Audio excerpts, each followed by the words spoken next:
נבחרי הציבור זועקים מוות לאמריקה, מוות לישראל.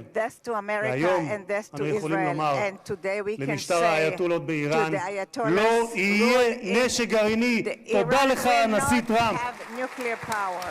Thank you, President Trump.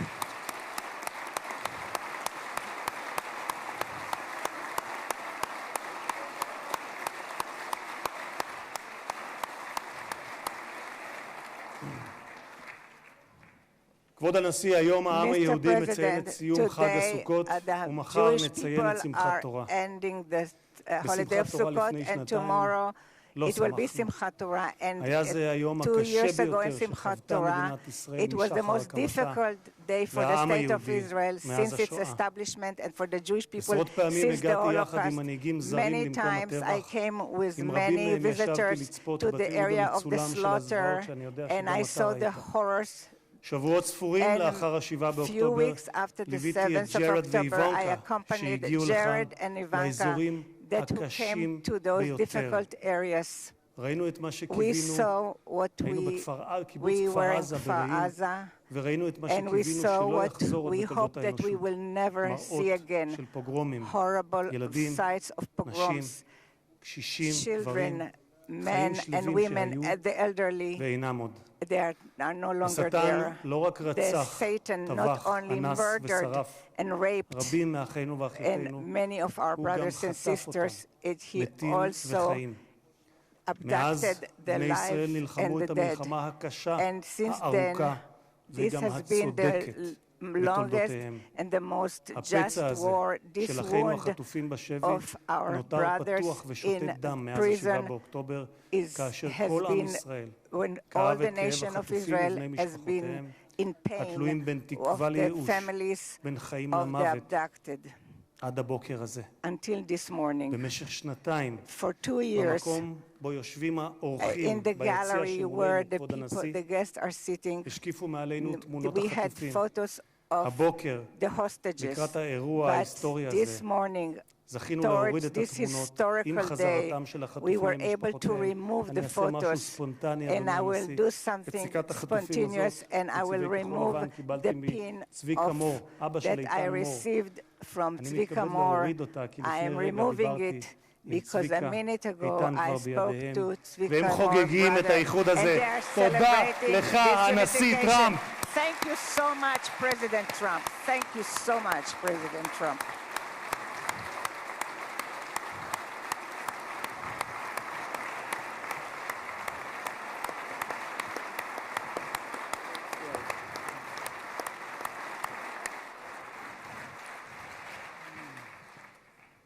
Mr. President, you stand before the people of Israel not as another American president, but as a giant of Jewish history, one for whom we must look back 2.5 millennia into the mists of time to find a parallel, Cyrus the Great. You, President Donald J. Trump, are a colossus who will be enshrined in the pantheon of history. Thousands of years from now, Mr. President, the Jewish people will remember you. We are a nation that remembers. Far from being a local struggle, what we are witnessing is a global struggle, a global battle between the forces of extremism, radicalism, and fundamentalism, and those of freedom, liberty, and democracy. What the world needs now is not appeasers who feed the crocodile in the hope that they will be eaten last, like the kind we have seen recently at the UN General Assembly. And by the way, President Trump, your team has checked the teleprompter. It is working beautifully. What the world needs now are more leaders who are brave, resolute, strong, and bold. The world needs more Trumps.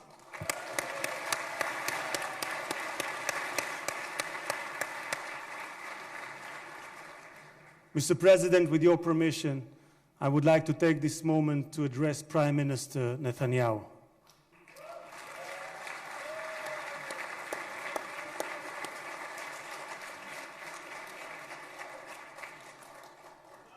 ראש הממשלה, תודה. ראש הממשלה, עמדת בכל שנות כהונתך, אבל בפרט בשנתיים האחרונות, מול לחצים אדירים.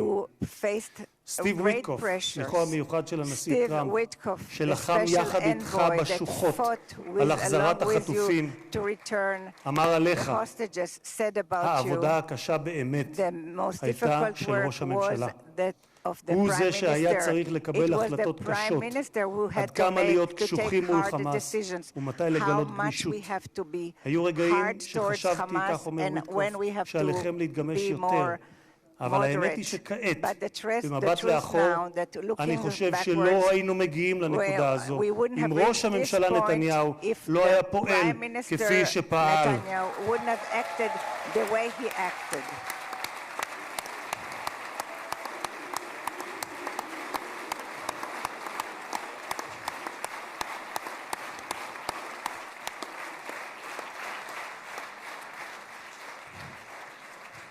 גם הנשיא שלי, ממשיך וויטקוף, גם הנשיא שלי, אתה אדוני, הנשיא טראמפ, מאמין בכך. הוא מאמין שראש הממשלה נתניהו קיבל החלטות קשות מאוד, והיו אנשים פחות אמיצים שלא היו מקבלים החלטות כאלה. והנה אנחנו כאן היום, משום שלחמאס לא הייתה ברירה, כך אומר וויטקוף.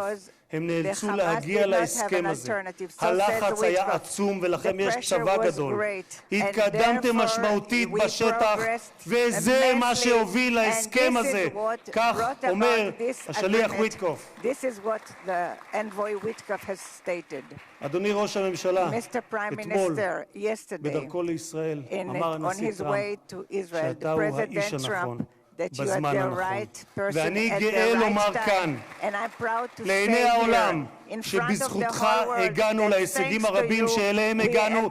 תודה לך, ראש הממשלה.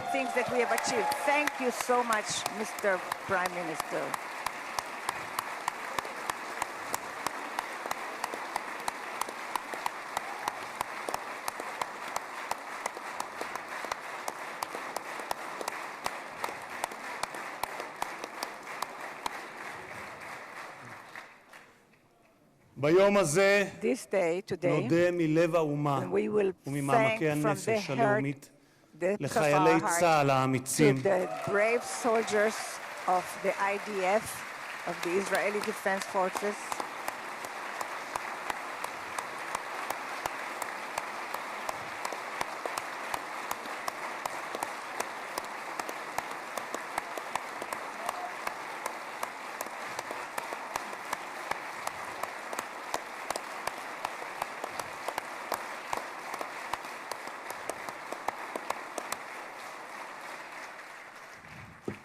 נודה לחיילי צה"ל האמיצים שהסתערו קדימה כאריות וסיכנו את חייהם כדי להגן על מדינת ישראל.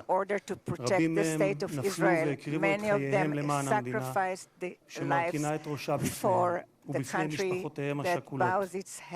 דמם לא נשפך לשווא, כי בגבורתם ובהקרבתם הם הביאו לרגע הנשגב הזה, ושמותיהם ייוותרו חקוקים לעד בלב האומה.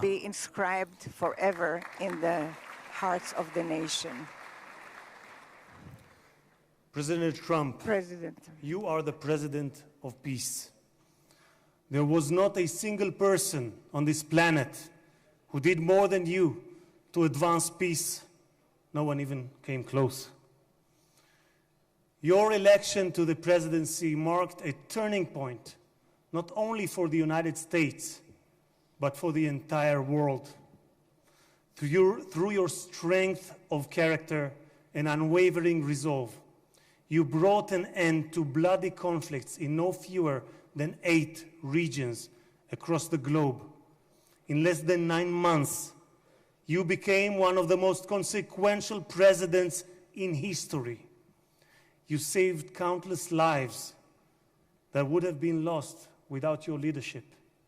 And as our sages teach, whoever saves one life, it is as though he has saved an entire world.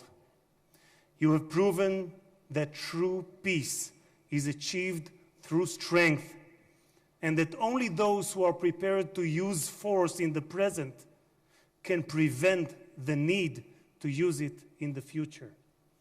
Mr.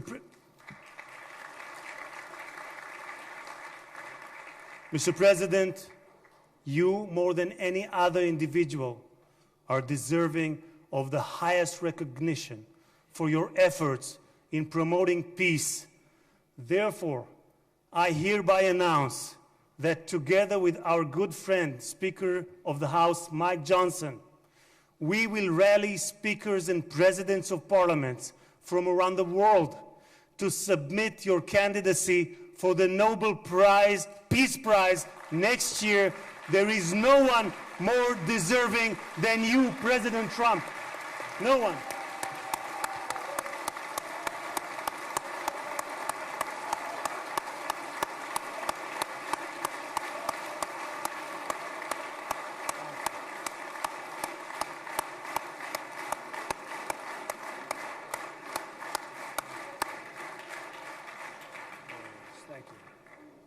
אדוני הנשיא, אנחנו ניצבים בפני ההיסטוריה ברגע נשגב שיחקק לדורות.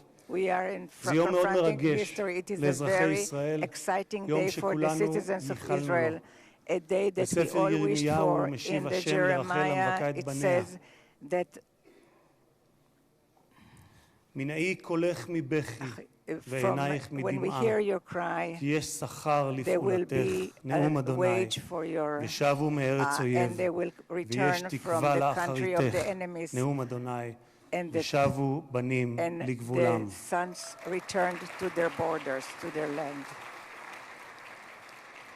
אני מבקש לאחל מכל ליבי החלמה מהירה ושלמה לפצועים ולחטופים השבים. כמה טוב שבאתם הביתה. How happy we are and how good it is that you are back home.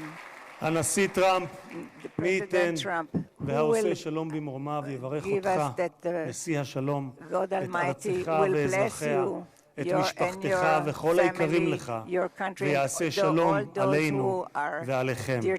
May God bless you, President Trump. May God bless the United States of America. And may God bless the state of Israel. תודה רבה וחג שמח.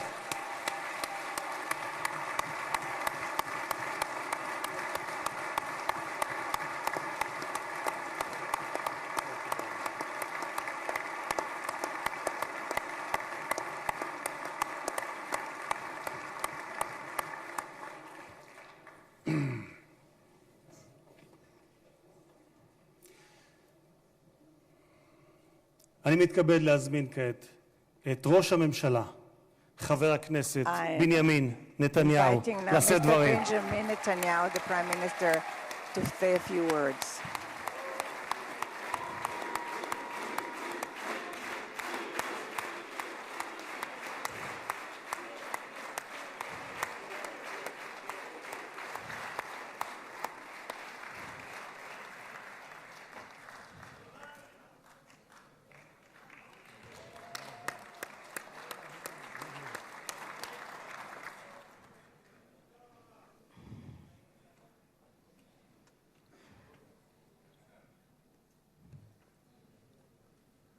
מכובדי הנשיא הרצוג ורעייתו מיכל, President Herzog and his wife Michal, מכובדיי הרבים, and the great honorary guests, ובראשם and headed by ידידנו הגדול, our great friend, נשיא ארצות הברית, the President of the United הנשיא States, דונלד ג'יי טראמפ.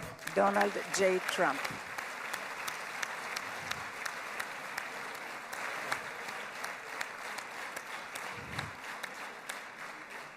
ברוך בואך לירושלים בירתנו הנצחית.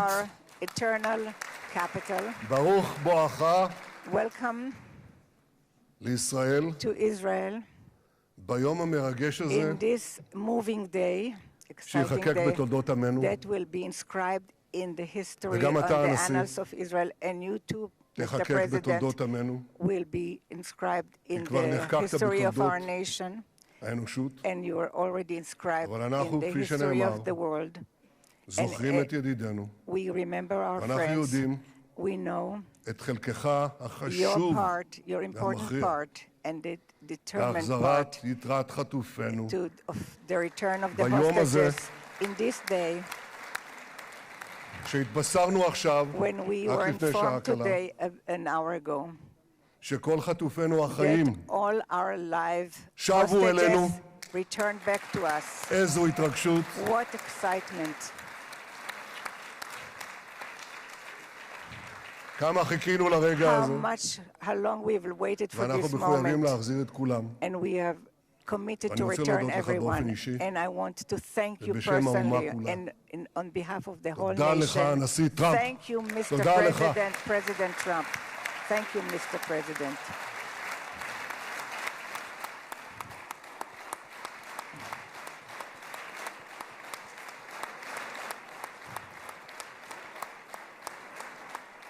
Now, I know that the teleprompters are working well, though I'm not using them. But I'm not sure about the translation. So I'll say words in English. President Trump, the Knesset welcomes you and your distinguished delegation to Jerusalem, our eternal capital. This is your first visit to Israel since you recognize Jerusalem as our capital and moved the embassy here. Thank you, President Trump, for that.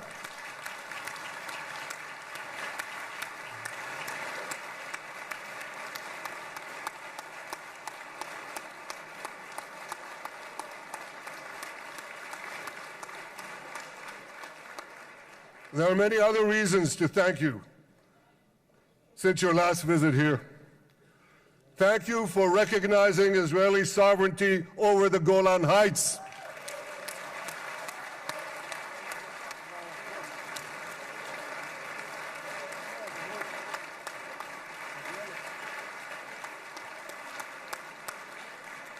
Thank you for standing up to the lies against Israel in the United Nations.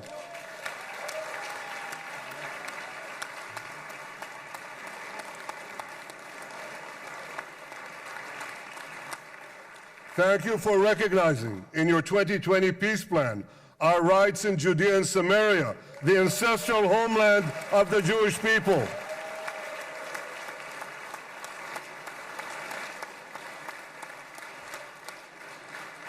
Thank you for brokering the historic Abraham Accords.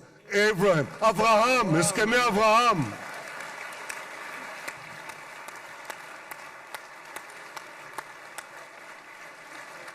Thank you for withdrawing from the disastrous Iran nuclear deal.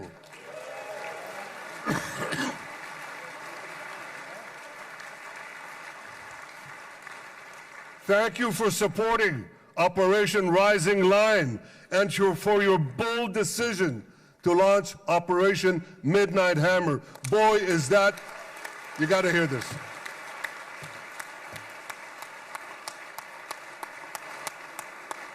This is the most fitting name ever named for a military operation because a little after midnight, you really hammered them.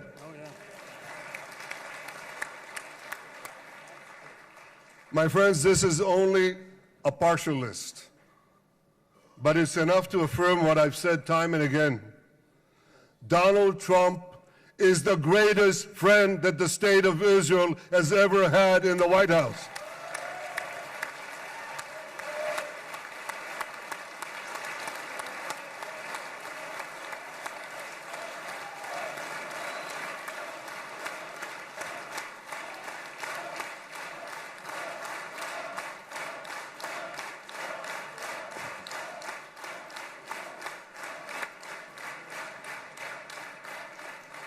No American president has ever done more for Israel.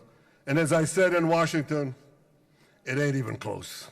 It's really not a match. Mr. President, today we welcome you here to thank you for your pivotal leadership in putting forward a proposal that got the backing of almost the entire world. A proposal that brings all our hostages home.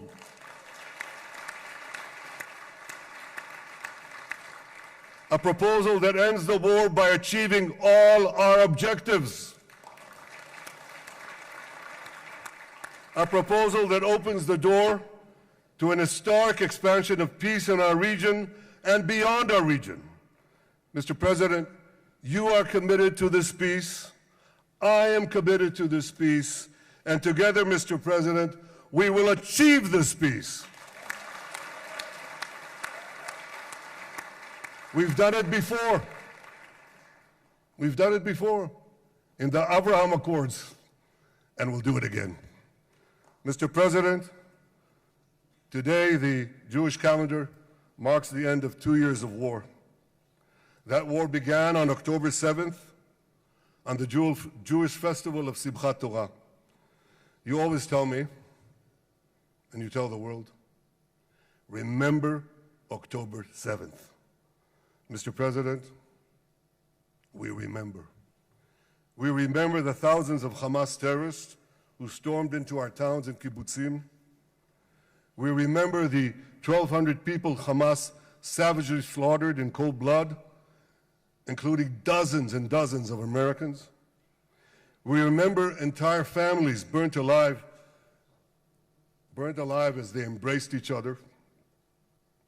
We remember the beautiful young Israelis brutally gunned down at the Nova Music Festival.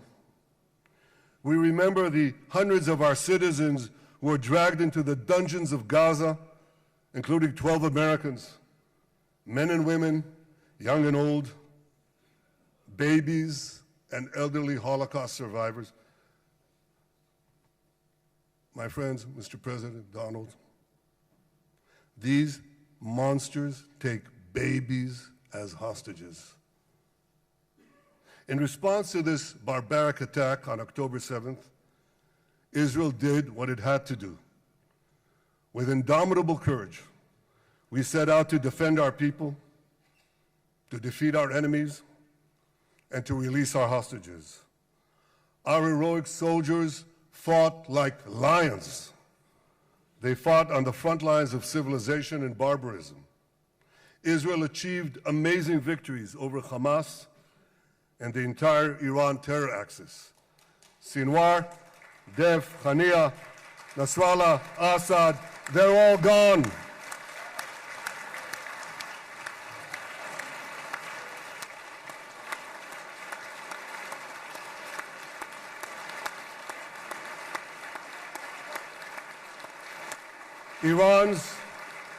Iran's nuclear weapons and ballistic missile program, with your enormous help, Mr. President, rolled back. Half the Houthi leadership wiped out. But the price of this victory, the price of these victories, has been heavy. Nearly 2,000 of Israel's finest were lost, nearly half in battle. They left behind parents, spouses, siblings, and children. Their love and laughter, their promise and potential were lost forever. To the families of our fallen fighters, many of them are here, I say, I know the depth of your pain. I know the inconsolable grief that will accompany you for the rest of your lives. The state of Israel bows its head in eternal gratitude to our fallen heroes. Because of these heroes, our nation will survive. Because of these heroes, our nations will thrive. And because of these heroes, our nation will have peace. Mr. President, thousands of our brave soldiers were also wounded, suffering terrible blows to body and soul. Brave soldiers like Ari Spitz. Ari is an American. Ari is an American Israeli who was injured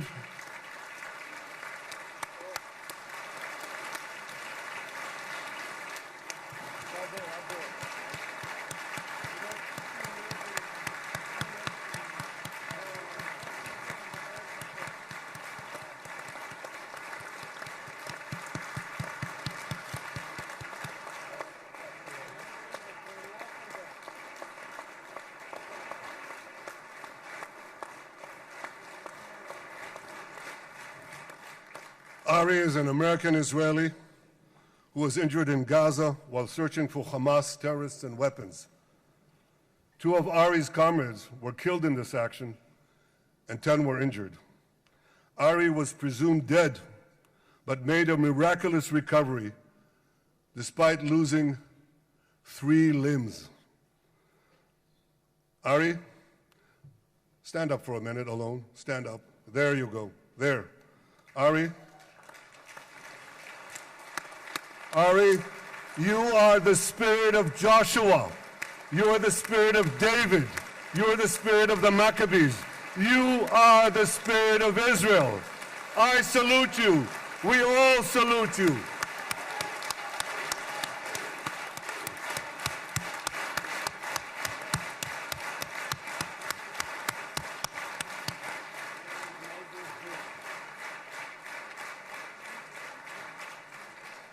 Sabine Tassa of Kibbutz Netiv HaAsara is watching us today from the Israeli consulate in Los Angeles. Sabine lost her husband and her oldest son on October 7th. She is the mother of 3 other boys. 2 of them, Koren and Shai, witnessed their father jump on a Hamas grenade to save his 2 sons. We all saw the film of those 2 boys crying out in pain, "Father is dead. Why? Why did God save me?" Mr. President, my friend Donald, I've seen some very tough things in my life. But I couldn't bring myself to watch those boys suffering again. So I didn't see this film except once. Yet Sabine, their mother, has had the strength and fortitude to show this film across the world. And my wife Sarah and I asked her, "Sabine, how do you do it? Why do you do it?" And she answered, "I do it to show the entire world the monsters Israel is fighting and the justice of our cause." This is what she's doing once again in Los Angeles. Sabine, you can hear me now, so I want to tell you on behalf of all of us, you embody the spirit of our biblical heroines, Deborah, Ruth, and Esther. You too are the spirit of Israel, and we all salute you.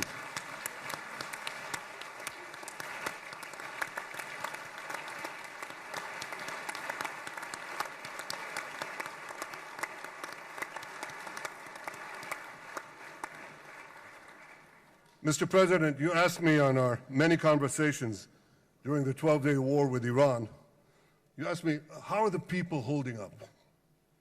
And I said to you, our people are strong. Israelis are a nation of lions with unlimited resolve to defend our country and secure our future. The people give strength to our soldiers, and the people give strength to me and to my colleagues. The Jewish people have risen from the ashes time and again, but when we formed the State of Israel and the Army of Israel, we pledged never again would be defenseless against our enemies. And that resolute strength not only assures our survival, it assures our future, it assures peace. We have paid a high price for this war, but our enemies now understand just how powerful and just how determined Israel is. They understand that attacking Israel on October 7th was a catastrophic mistake. They understand that Israel is strong and that Israel is here to stay. And this, Mr. President, is the indispensable foundation of peace. Peace through strength. Ladies and gentlemen, this is a momentous day, a day of great joy as the remaining hostages come home. My wife Sarah and I have met with the hostage families many times. There were no words to describe their agony, only tears of bottomless sorrow and unimaginable pain. At the beginning of the war, I promised to bring all the hostages home. Today, with the indispensable help, the determined and focused help, the unremitting help of President Trump and his team, and with the incredible sacrifice and courage of the soldiers of Israel, we are fulfilling that promise.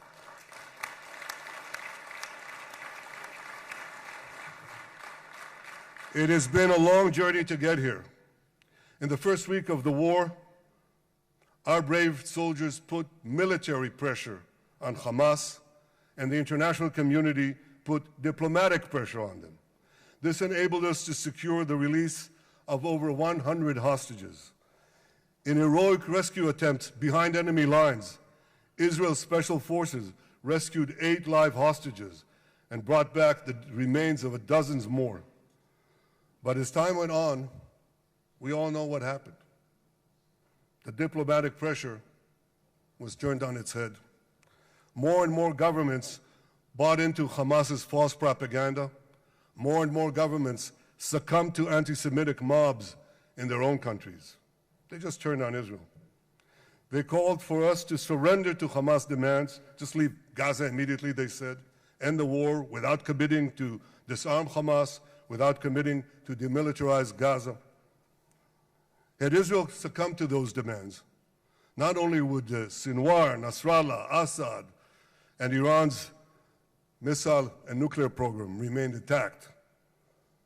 Not only that, because in no time, the Hamas killers would be back on the border fence, ready to repeat the horrors of October 7th again and again, as they vowed to do. But just at that point of maximum pressure on Israel, a man named Donald J. Trump was elected President of the United States.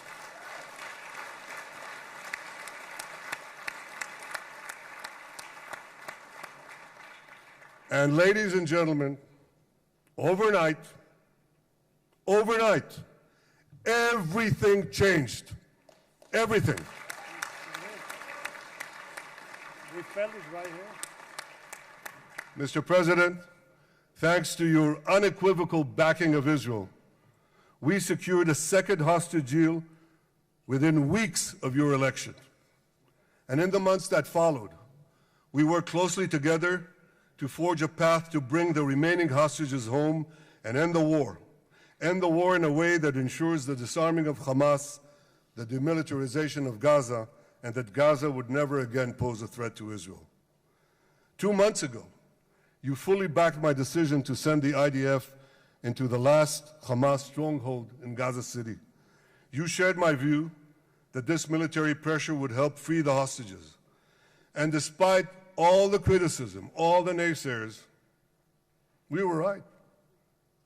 Hamas caved in. And 2 weeks ago, you succeeded in doing something miraculous. You succeeded in doing something that no one believed was possible. You brought most of the Arab world, you brought most of the world behind your proposal to free the hostages and end the war. I want to thank Steve Witkoff, Jared Kushner, and Ron Dermer for their great contribution to this effort.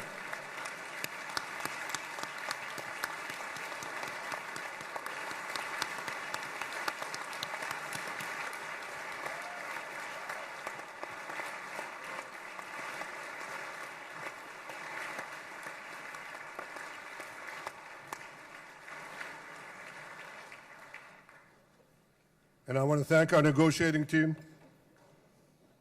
I believe that the close cooperation between the two of us, between our two nations, combining Israel's military pressure and President Trump's unmatched global leadership. I have to tell you, I've seen a lot of American presidents. I've seen them all in the time that I've been here, and I've been here quite a lot of time. I've never seen anyone move the world so quickly, so decisively, so resolutely as our friend President Donald J. Trump.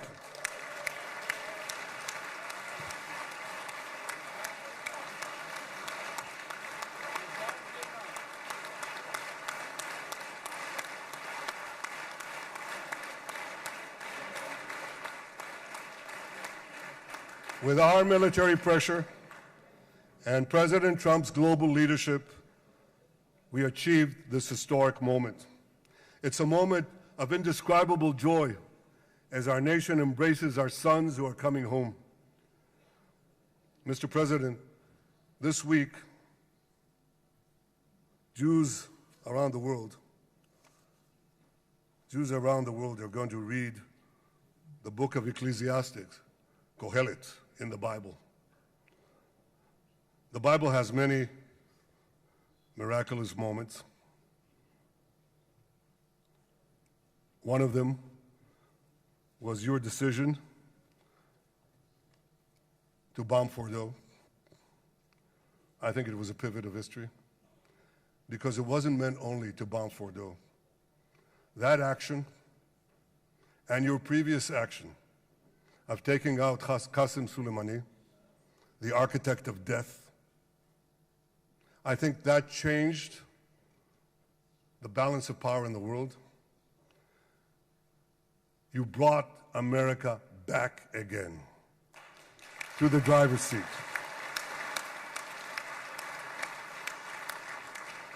Now, I said that we're going to read this week the book of Ecclesiastes. It's not a book of action. It's a book of meditations, of thought, a perspective on life and on death. And in this book, we read the immortal words of King Solomon.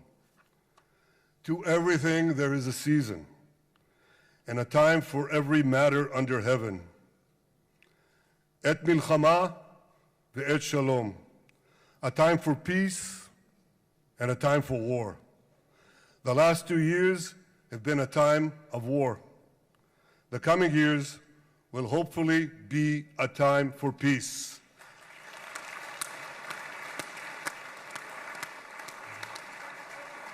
Peace inside Israel and peace outside Israel.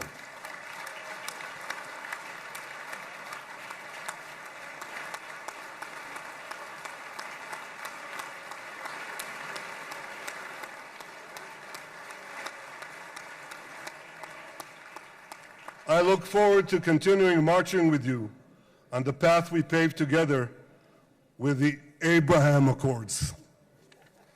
Under your leadership, we can forge new peace treaties with Arab countries in the region and Muslim countries beyond the region. Abraham's children will work together to build a better future, a future that will unite civilization against barbarism, light against darkness, and hope against despair. And my friends, I believe that with President Trump's leadership, this will happen a lot faster than people think.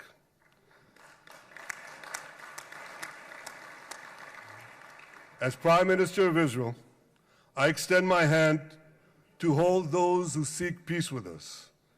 No one wants peace more than the people of Israel. Israel will always remain vigilant in defending itself, and Israel will always remain full of hope. Hope is our national anthem. Hope is our creed. Hope is our strength. It is time, my friends, to realize that hope and expand the circle of peace. Mr. President, thank you for all you have done for us. I have submitted your nomination to be the first non-Israeli recipient of the Israel Prize, Israel's highest award. As to that other prize, just a question of time, you'll get it but I want you to get the Israel Prize, our highest award, to our greatest friend.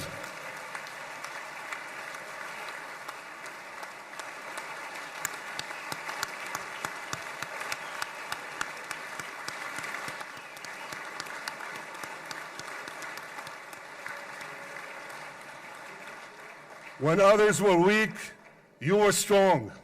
When others were fearful, you were bold. When others abandoned us, you stood by our side. On behalf of the government and people of Israel, I thank you for your extraordinary friendship. Thank you for helping bring our hostages home. Thank you for supporting Israel's march to victory. Thank you for paving a path to peace. מכובדי נשיא ארצות הברית, ידידי דונלד, Honorary ברוך הבא President, לישראל, welcome to Israel. ברוך הבא לירושלים, Welcome to Jerusalem. ברוך הבא ביום המרגש הזה, Welcome שהחיינו in this וקיימנו exciting day והגיענו that לזמן brought הזה. us to this day.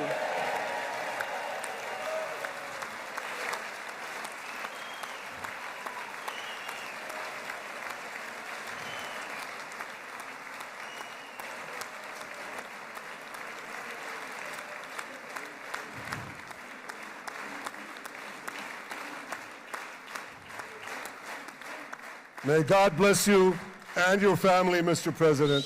May God bless America. May God bless Israel.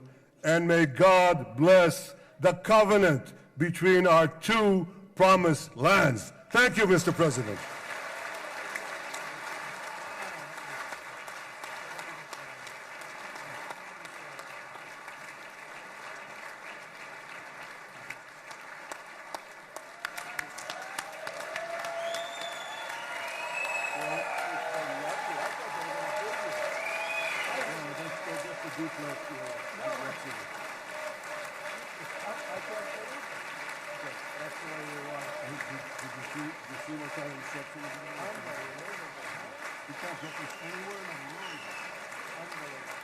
But you'll get it in the morning.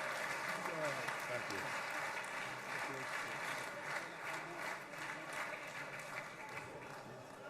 The President.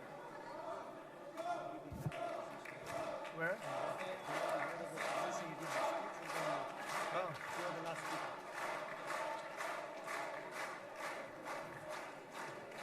Come on up, opposition. Come on, opposition. Yeah, okay.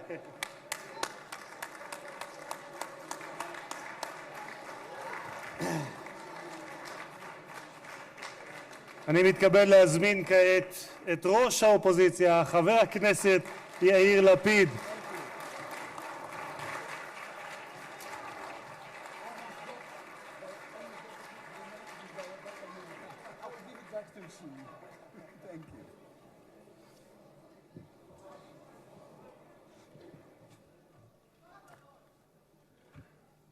Mr. Speaker, members of Knesset, ministers, President Herzog, Prime Minister Netanyahu, distinguished guests, Your Excellency, President Trump. For 2 years, we waited for this moment. 2 years of sleepless nights, 2 years without air in our lungs. Our eyes are filled with tears today. Our hearts are filled with gratitude. Our children are coming home.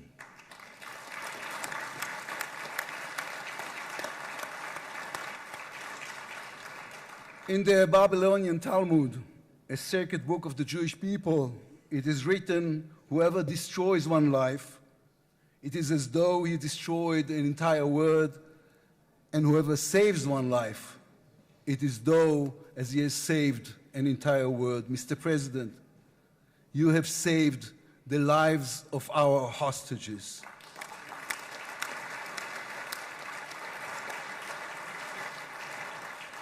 But you saved so much more. You have saved the souls of the bereaved whose loved ones now will be brought home for burial. You have saved thousands of soldiers who will now not fall in battle. And you have saved millions from the horrors of war. You have saved more than one life, and each life is an entire world. This is a historic moment and a reminder that history is shaped by people.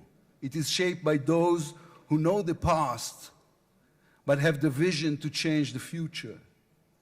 When you were elected, you declared that you would be the president of peace. You have kept your word. The fact that you were not awarded the Nobel Peace Prize is a grave mistake by the committee.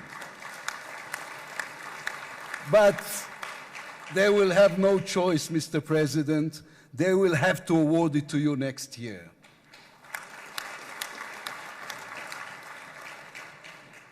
Peace will not come by waiting. It will come by building, by reaching out, and by daring once again to believe. You, Mr. President, have done the unimaginable. We will be eternally grateful. But we also need to take responsibility. The destiny of Israel will always be written by the people of Israel. We must now prove ourselves worthy of what has been achieved. From its founding, Israel has said to the world that our strength, our power, rest upon our values. Israel is the strongest country in the Middle East because we are the only democracy in the Middle East. Because we believe in the principles laid in our Declaration of Independence, which says Israel will ensure complete equality of social and political rights to all its inhabitants, irrespective of religion, race, or sex. It will guarantee freedom of religion, conscience, language, education, and culture. It will safeguard the holy places for all religions. Those are our values. That is who we are as people, as a country. Our neighbors must understand one more thing about us. We are not going anywhere. The Middle East is our home. We are here to stay. Our story did not end in the Bible. It began there.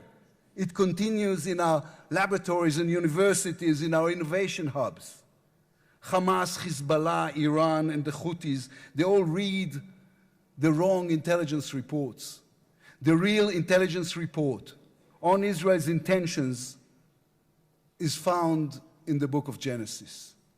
And I will give you and your descendants after you the land of Canaan for an everlasting possession. We call upon the nations of the Islamic world and all our neighbors, Saudi Arabia, Syria, others. We are here to stay. We can do great things together. Come and talk to us. Mr. President, you are the one who can make it happen as you did with the historic Abraham Accords. Then, too, no one believed it was possible. Then, too, you imposed your vision on everyone. While others spoke of difficulties, you created opportunity. You can be the one to bring the next wave of peace. The people of Israel support this. They want this. We are ready. And you can later today in Egypt with your unbelievably talented team, my friends Steve Witkoff, Jared Kushner, Marco Rubio, Pete Hegseth, forge a regional alliance that will change not only the Middle East, but the entire world. After 2 years of war, the peoples of this region should look around and ask themselves, whose situation is better? Those who chose the path of peace or those who chose the path of war? Those who invested in their people, in the education of their children, in science and education and technology, or those who invested in hate and in violence? From here, I say to all those who demonstrated against Israel these past 2 years, on the streets of London and Rome, in Paris and in Columbia University. I do not represent the government. As you know, I am the leader of the opposition. And I tell you, then, you were deceived. You were deceived. Propaganda experts, funded by terror money, manipulated you. Now that the war has stopped, you have time and a chance to go and learn the facts. The truth is, there was no genocide, no intentional starvation.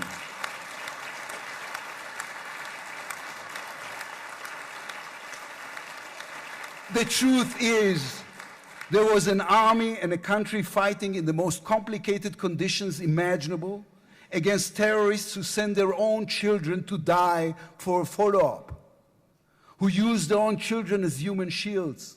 The truth is that a democratic state was attacked by a fanatical terrorist organization. 1,200 people were killed in one day, women were raped, babies were burned alive. And all that, on all the while, they played with your minds, selling you the absurd idea that supporting Islamic terror is somehow a liberal value. There is good and evil in this world. When you stand with Hamas, you stand with evil. When you stand with Hezbollah, you stand with evil. When you stand with the Iranian regime, you stand with evil. When you stand with Israel, you stand on the side of justice.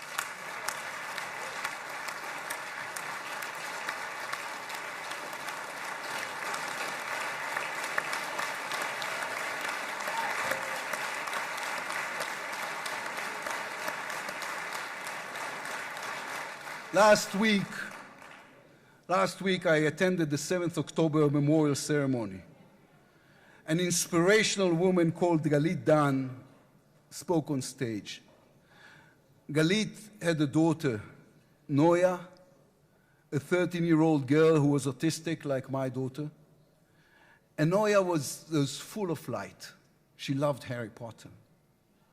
On that dark day, Noya was sleeping at her grandmother's, Carmela's house in Kibbutz Nir Oz. Carmela was 80 years old.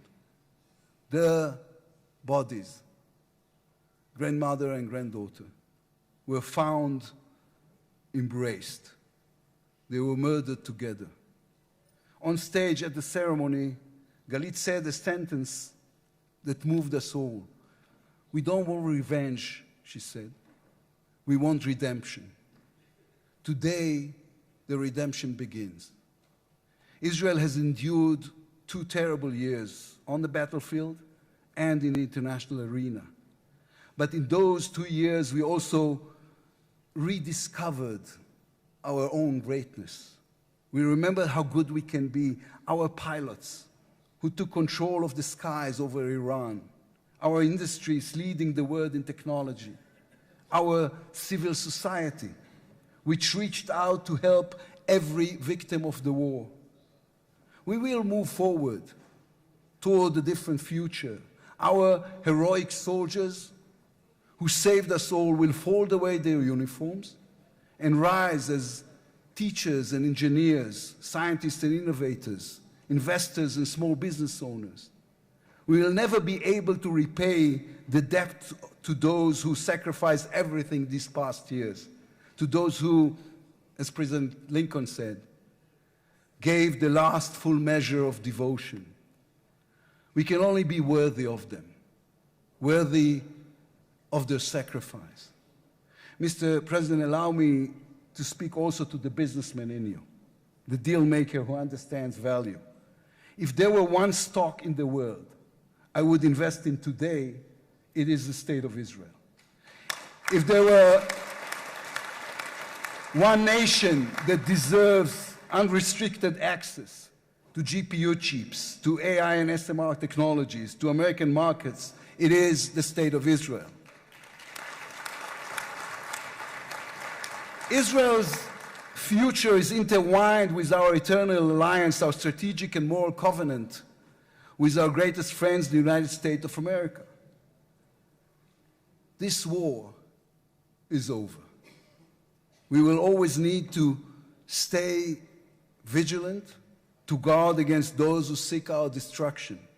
But the state of Israel is about to reinvent itself. The challenges ahead demand not only strength, but a new vision. It's time to take a new path, to be a nation that is advanced and thriving and peace-seeking. We have waited for this moment, for the end of the war, for the return of the hostages, for the chance to rechannel our grief and loss into the energy needed to rebuild our nation. Thanks to you, Mr. President. Thanks to our soldiers, our lions. Thanks to the millions of great Israeli patriots who filled the streets and the square and never, not for one moment, gave up on the hostages. Thanks to all of them, the strength within us can now rise, succeed, and build for our future and for our children. Thank you very much. God bless the United States of America. Am Israel Chai.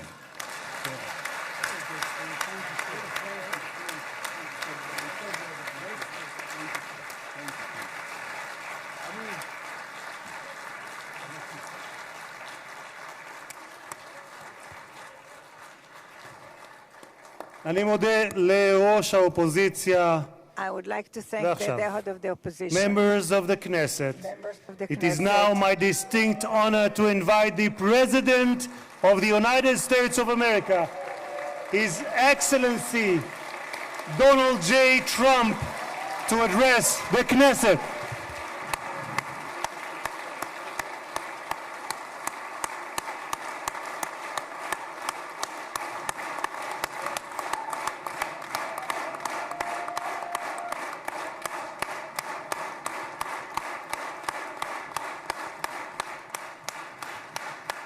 Thank you very much. Thank you. Thank you very much, everybody. It's a great honor. Nice place. Very nice place. Mr. President, Mr. Prime Minister, Mr. Speaker, esteemed members of the Knesset, and cherished citizens of Israel, we gather on a day of profound joy, of soaring hope, of renewed faith, and above all, a day to give our deepest thanks to the Almighty God of Abraham, Isaac, and Jacob.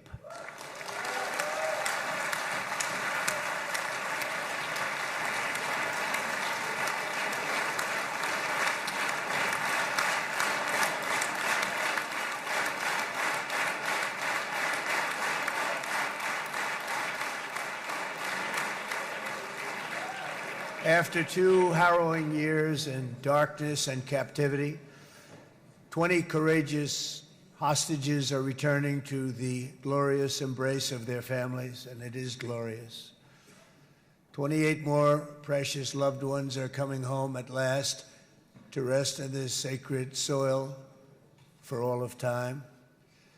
And after so many years of unceasing war and endless danger, today the skies are calm, the guns are silent, the sirens are still, and the sun rises on a holy land that is finally at peace, a land and a region that will live, God willing, in peace for all eternity.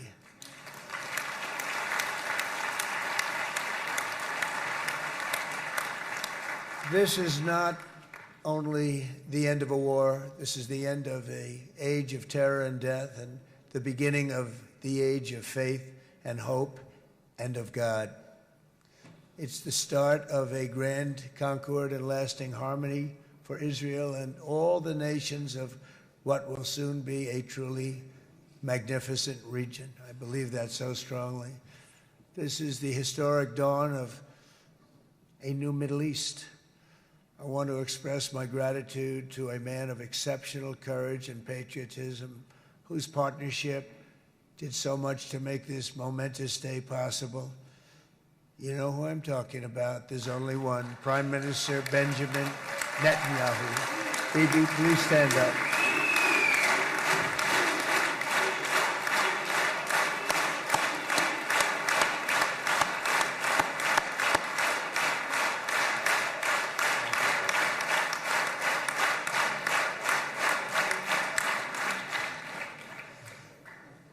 is not easy, I want to tell you. He's not the easiest guy to deal with, but that's what makes him great. That's what makes him great.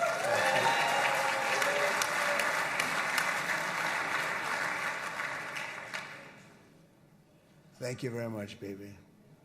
Great job.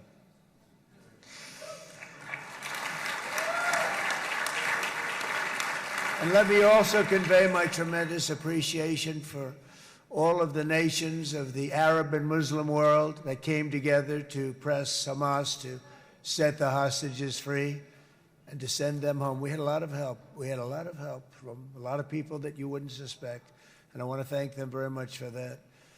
It's an incredible triumph for Israel and the world to have all of these nations working together as partners in peace. And it's pretty unusual for you to see that, but it happened in this case. This was a very unusual point in time, a brilliant point in time. Generations from now, this will be remembered as the moment that everything began to change, and change very much for the better. Like the USA right now, it will be the golden age of Israel and the golden age of the Middle East. It's going to work together.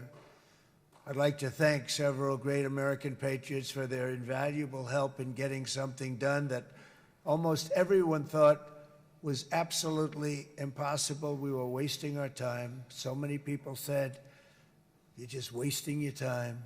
But we weren't, because we had talented people working with us, and we had people that loved your country, and frankly, people that loved the region. They loved the Middle East. I want to thank my friend Steve Witkoff.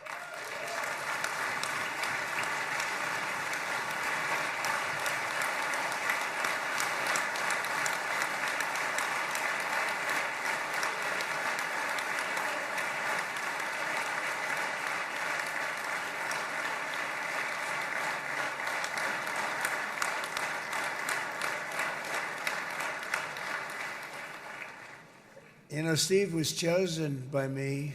He never did this before, but I knew him as a few things. He was a great businessman, but I know a lot of great businessmen, to be honest with you. He had tremendous negotiating skills, but I know a lot of people that negotiate pretty well, although it is an art. But there are people that can negotiate pretty well. But most importantly with Steve, he's just a great guy. Everybody loved him. Everybody. I mean, I know some negotiators that are so good, but you wouldn't have had peace in the Middle East. It would be in World War III right now with some of these guys. Everybody loves Steve, and they respect him, and they somehow can relate to him. I've known him for many years, and I've seen it over and over again. להוציא את חבר הכנסת עודה, להוציא אותו מהאולם, להוציא אותו מיד, החוצה, החוצה. Please expel this Knesset member. Please expel this Knesset member. להוציא גם את חבר הכנסת כסיף. להוציא את חבר הכנסת כסיף מהאולם. Expel Knesset member Kasif out of the hall. Please expel him immediately.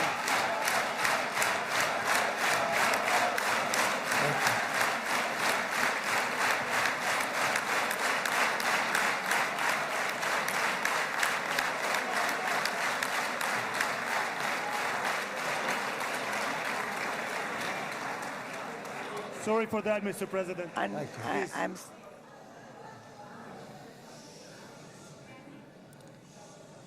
That was very efficient.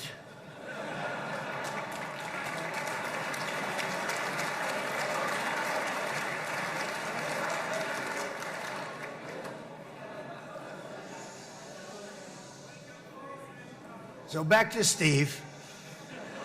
He's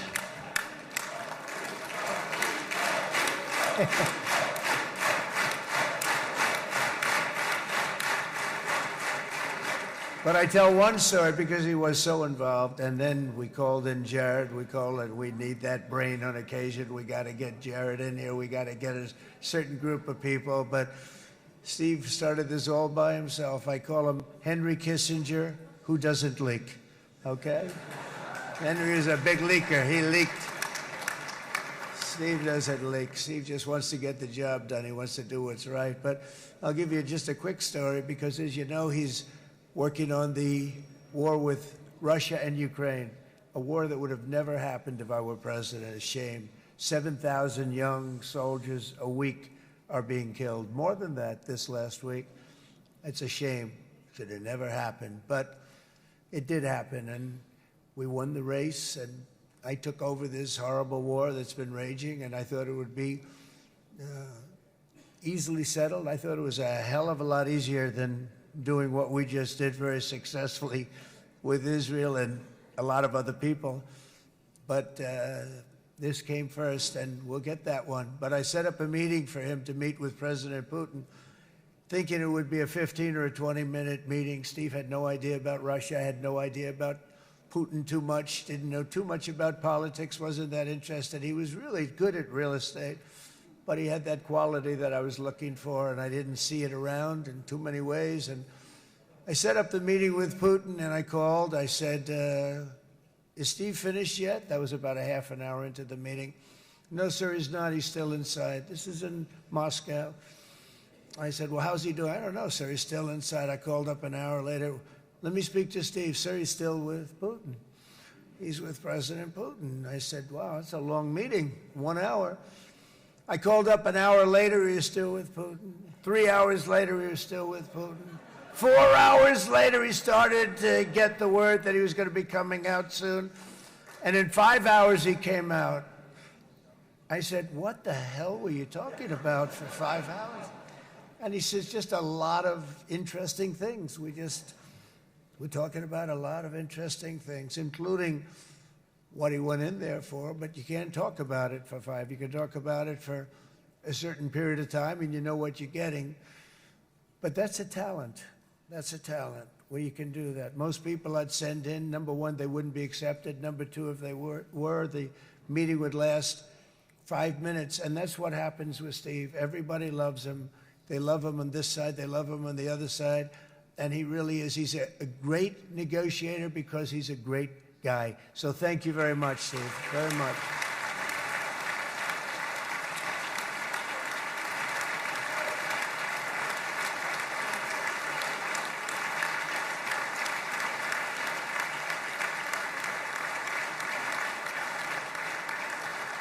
And let me also give a very special thanks to someone who truly loves Israel. In fact, loves it so much that my daughter converted.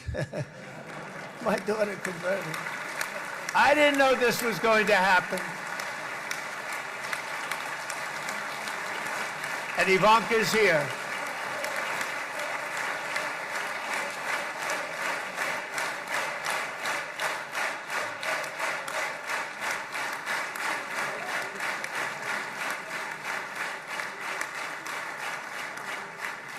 And Bibi, you do know this was not in the cards for me. You understand that. And she is so happy, and they are so happy. At least I think they're happy. If they're not, we have a big story, right? No, they have a great marriage, and they get along great. They're best friends. They have a very special relationship. But Jared has been so helpful. He really did something very special. He established the Abraham Accords with a group of very wonderful people. I like calling it the Avraham Accords because people that, what? Avraham. It's so cool. It's so much sort of nicer, you know, the Abraham versus the Avraham.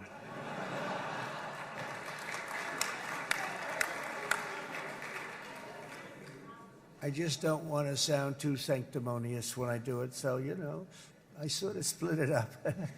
This way we keep everybody happy.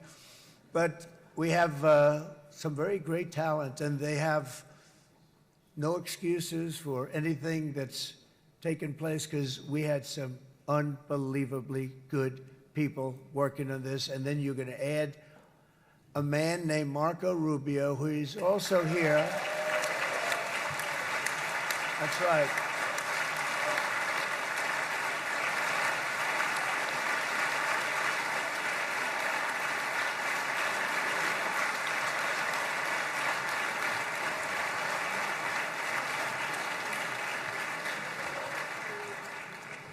And I have a prediction that Marco will go down, I mean this, as the greatest Secretary of State in the history of the United States. I believe that. I believe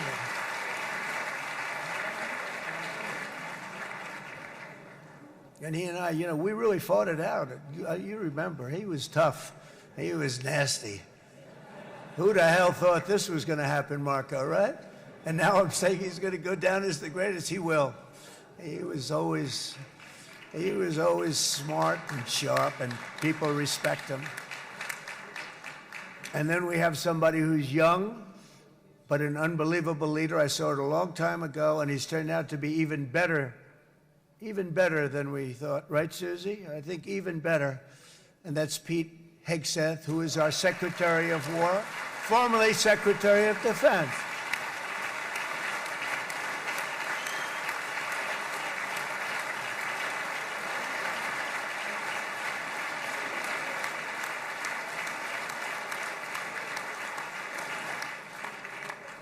And as you know, we decisively won World War I. We decisively won World War II decisively. And everything in between and everything before it, we won everything. And then they had the brilliant idea of changing the name from war, you know, it was war, to defense. And with that went a certain thinking. And we fought in a very politically correct way after that. We always had the strongest military, and now we have a stronger military than we've ever had before. Because of my first term, I've totally rebuilt the military, every aspect of it. But we have, if you think, we settled 8 wars in 8 months. I'm now including this one, by the way, if that's okay. They may say, well, that was quick. Because yesterday I was saying 7, but now I can say 8. The hostages are back. The hostages are back.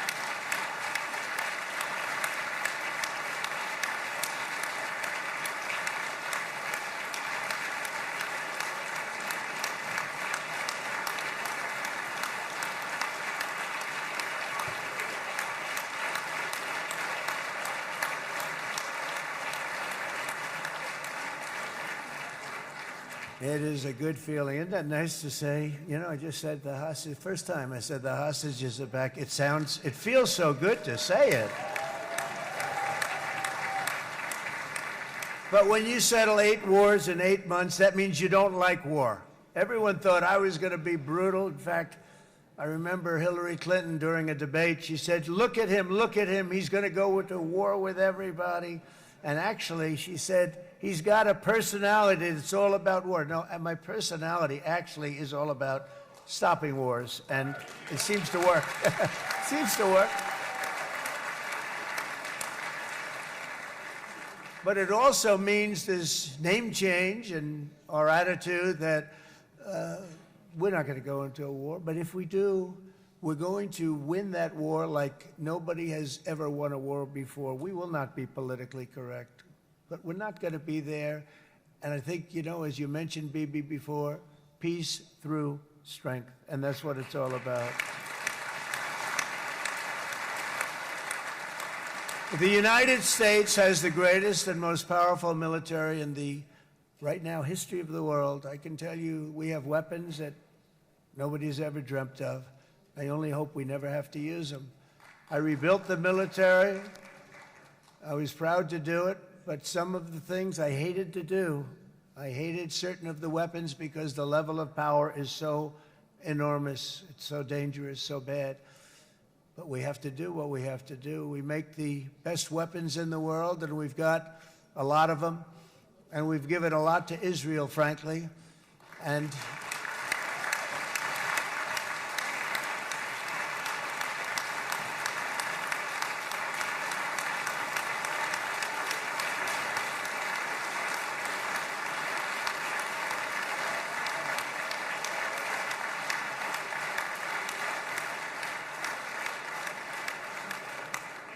I mean, Bibi would call me so many times, can you get me this weapon, that weapon, that weapon? Some of them I never heard of, Bibi, and I made them. But we'd get them here, wouldn't we? And they are the best. They are the best. And But you used them well. It also takes people that know how to use them, and you obviously used them very well. But so many that Israel became strong and powerful, which ultimately led to peace. That's what led to peace. So as we celebrate today, let us remember how this nightmare of depravity and death all began. 2 years ago, on the eve of the Simchat Torah holiday, thousands of innocent Israeli civilians were attacked by terrorists, and one of the most evil and heinous desecrations of innocent life the world has ever seen, the worst slaughter of Jews since the Holocaust. The cruelty of October 7th struck to the core of humanity itself. Nobody could believe what they were witnessing. The United States of America grieved alongside you, and we mourned for our own citizens who were so viciously taken that day. And to all the families whose lives were forever changed by the atrocities of that day, and all of the people of Israel, please know that America joins you in those two everlasting vows: never forget and never again.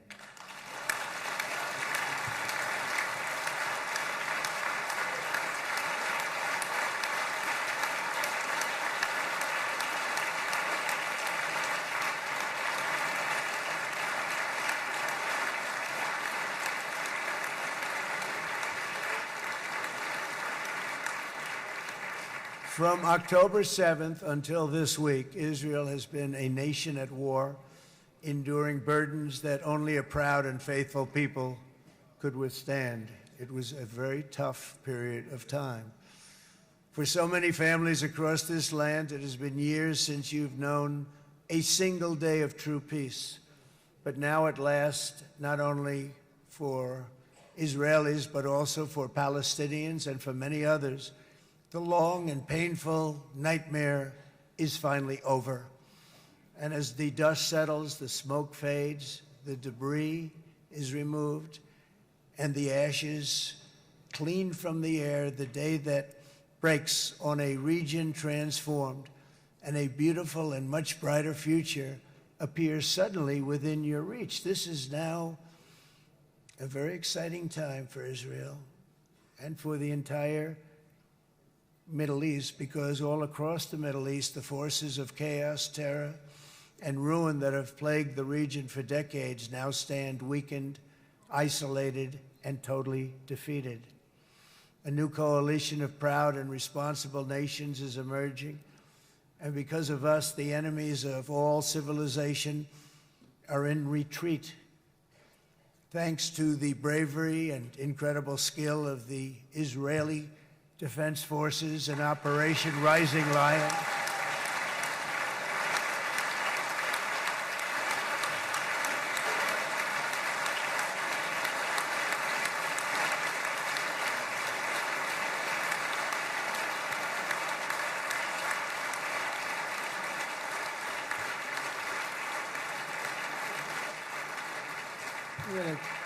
Guy's central casting. Let's put him in a movie. Look at him. Great job. And my people loved working with you. Loved it. They worked so well together. But many of Iran's top terrorists, including nuclear scientists and commanders, have been extinguished from this earth. And with Operation Midnight Hammer, boy, that's a great name for that, what we did. Last June, the United States military flew 7 of those beautiful B-2 bombers. They look so beautiful all of a sudden. They were always, I thought they were pretty planes. I had no idea they could do what they did. In fact, we just ordered 28 more of them. A little updated version. We ordered a whole pile of them. And almost 100 other planes went with them, including fighter jets. And we had 52 tankers, big, beautiful, brand new tankers that were loading them up 4 or 5 times. They've traveled 37 hours back and forth, think of that. But we had tankers all over the sky for all the other planes. We had the F-22s, the F-35s, F-16s. We had a hell of a lot of planes.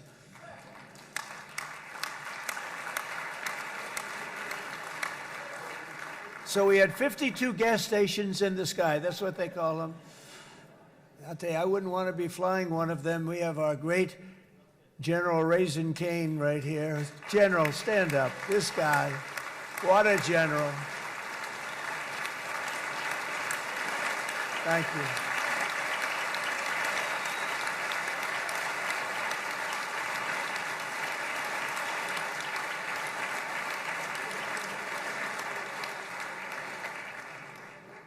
I asked General Cain, I said, you know, we're having problems with ISIS, and I was in Washington, and I asked, how long would it take to defeat ISIS? And my Washington generals told me, 3, 4, maybe 5 years, sir. I said, I don't get it. We got the best equipment in the world. Why? So I flew to Iraq, and I met with a man named Cain. He said, what's your first name? He said, they call me Raisin, sir.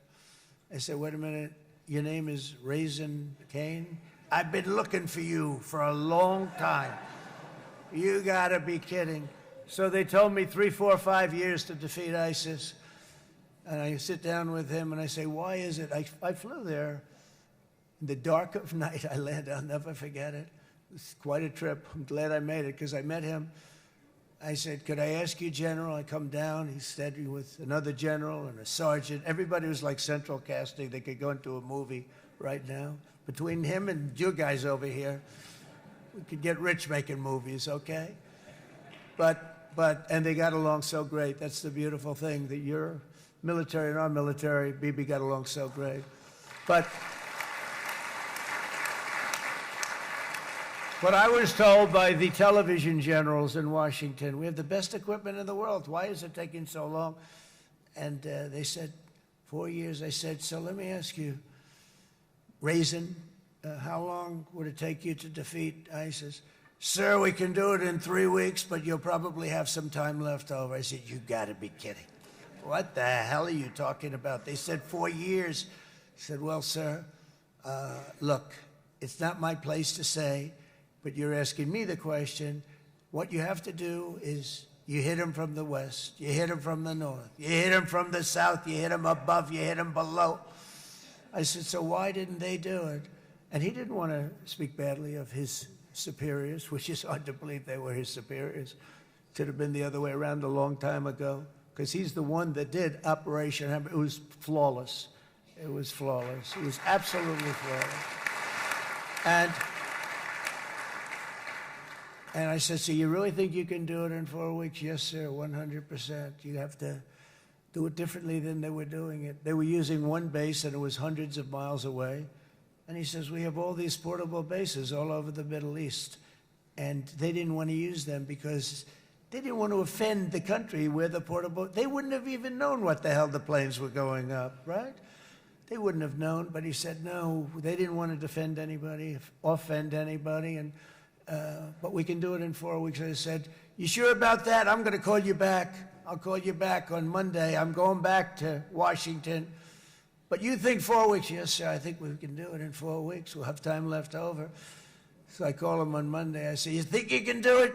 4 weeks. I said, go ahead and do it. He did it. I'll tell you, he did it in 4 weeks, less than 4 weeks.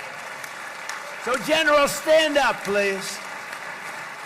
Again, this is a real general.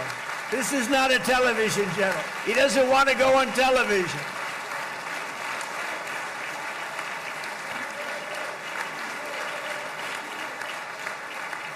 He doesn't want to go on television. I said the other guys love being on television. So we dropped 14 bombs on Iran's key nuclear facilities, totally, as I said originally, obliterating them. And that's been confirmed, and everybody understands it. Together we stopped the #1 state sponsor of terror from obtaining the world's most dangerous weapons. And if you think about it, if we didn't do that, and assuming we made the same deal that we have today, there'd be a dark cloud over this deal. And #1, it wouldn't happen because the other Arab and Muslim nations really wouldn't feel comfortable making the deal that we have now, right? if Iran had that nuclear weapon that they were about 2 months away from having. They would have had it in 2 months or maybe less than that. They were right at, this was our last shot. They looked at it for 22 years. This was our last shot. The pilots told me that. They said, 22 years, sir. They looked at it. Our predecessors looked, they studied it. 3 times a year would do drills on that exact attack. And boy, did they get it right. But let's assume they didn't, and let's assume there was large-scale nuclear weapons in the hands of Iran. We couldn't be here today. Even if we signed the deal, which we couldn't do because a lot of people would not want to have anything to do with it, we took a big cloud off of the Middle East and off of Israel.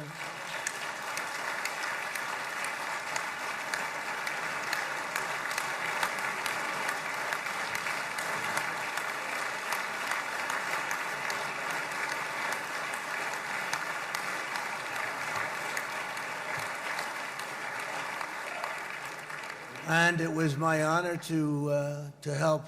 But isn't it true, though, that can you imagine the same, let's assume, Bibi, the same documents, we had everything the same, but you had somebody out there that was, in the opinion of everybody, all-powerful in the Middle East. They took a big hit, didn't they? Didn't they take a big hit? Boy, oh boy. They got it from one side, from the other. And you know it would be great if we could make a peace deal with them, and I think that's maybe, would you be happy with that? Wouldn't it be nice, I think? Because I think they want to. I think they're tired. Somebody said, sir, they're starting their nuclear program again. I said, let me tell you something. They're not starting anything. They want to survive. The last thing they want to do is start digging holes again in mountains that just got blown up and start. They're not doing it. They want to survive, okay? But I think we have a chance. Steve, you, and I think Jared, come on, I'll call you back for another one. We always bring Jared when we want to get that deal closed. We bring Jared, but Steve, you and Jared and the General and Pete and Marco, you'll get that deal done easy. I think that'll be easy. But first we have to get Russia done. We got to get that one done. If you don't mind, Steve, let's focus on Russia first, all right? We'll get it done. In Lebanon, the dagger of Hezbollah, long aimed at Israel's throat, has been totally shattered. My administration is actively supporting the new president of Lebanon in his mission to permanently disarm Hezbollah's terror brigades. He's doing very well. And build a thriving state at peace with its neighbors, and you're very much in favor of that, I know, and it's good things are happening there, really good things. And with this week's ceasefire, we've achieved the most challenging breakthrough of them all, the most challenging breakthrough maybe ever. I mean, I've never seen anything like it. I've been involved in a lot of success. I have never seen anything like what's going on today all over the world. People are dancing in the streets, not just in Israel. They're dancing in the streets of countries that would have never danced in the street about what's happening today. They're dancing in those streets. So this long and difficult war has now ended. You know, some people say 3,000 years, some people say 500 years, whatever it is. It's the granddaddy of them all. And in an unprecedented achievement, virtually the entire region has endorsed the plan that Gaza will be immediately demilitarized, that Hamas will be disarmed, and Israel's security will no longer be threatened in any way, shape, or form.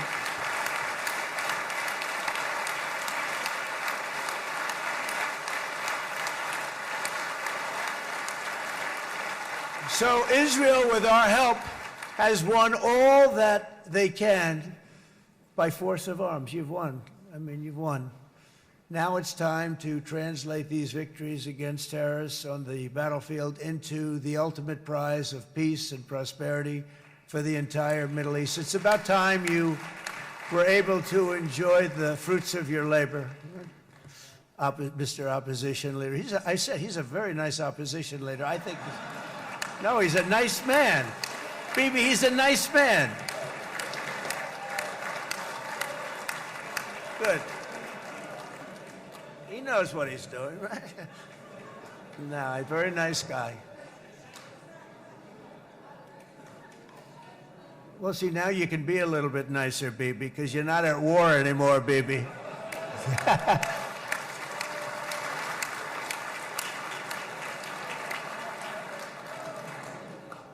But only by embracing the opportunities of this moment can we achieve our goal of ensuring that the horrors of recent years will never happen again. You don't want to have to go through this again. 8 years ago, I came to this region on a very special first trip abroad as the President of the United States. I came here very early at your request.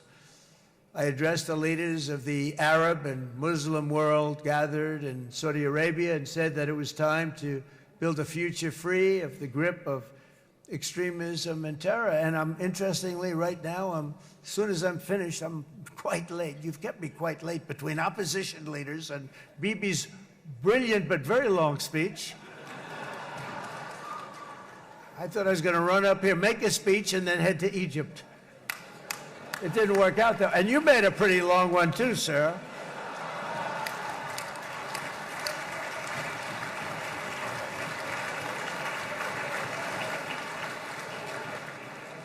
But I liked what you all said. It could be worse. Supposing on top of it, I didn't like what you said. That would be no good, Ron, would it? Ron, you did a great job, by the way, Ron.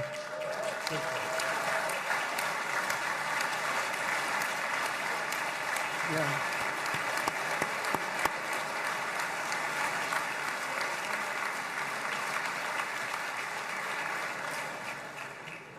So I'm going to be meeting, actually, in a little while, I'm going to be meeting with the most powerful, the richest nations, really, in the world, although now, with the tariffs, the United States is by far the richest nation in the world, as you probably have been reading.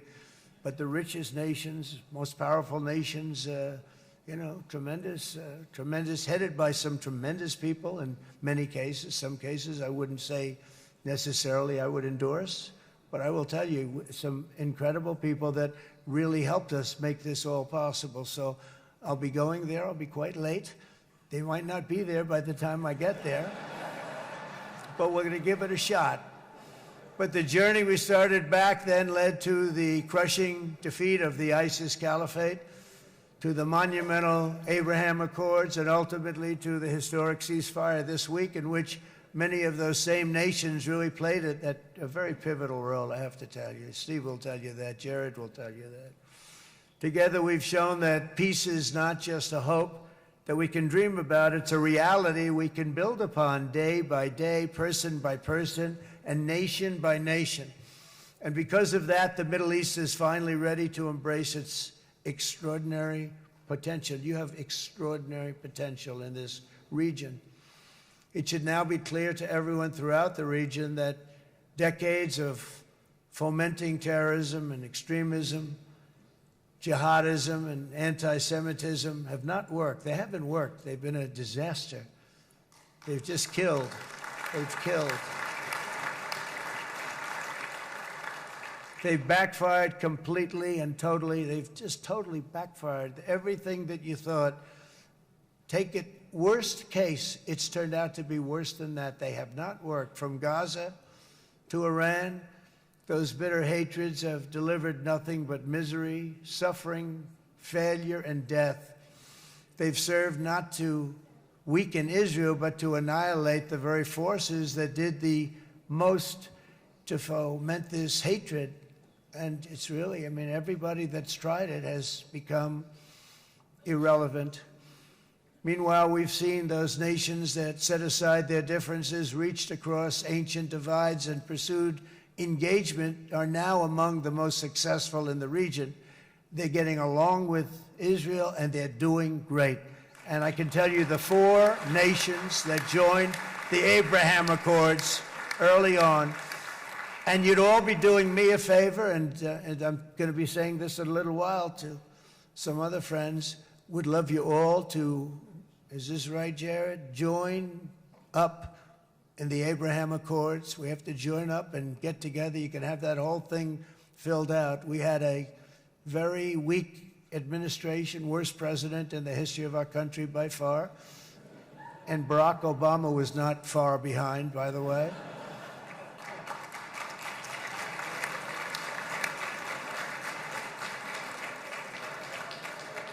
And they did nothing with this incredible document, the Abraham Accords, but now you can fill them up. Now you have peace, you have people that really like Israel, I'll tell you what, and they like Israel a lot more today than they did even 5 weeks ago. You've made a lot of, you've come back strong, because it was getting to be a little nasty out there in the world, and ultimately the world wins. You can't beat the world. Or I would say to Bibi, it's now time, and he understood it better than anybody, because ultimately, you know, the world's a very big place.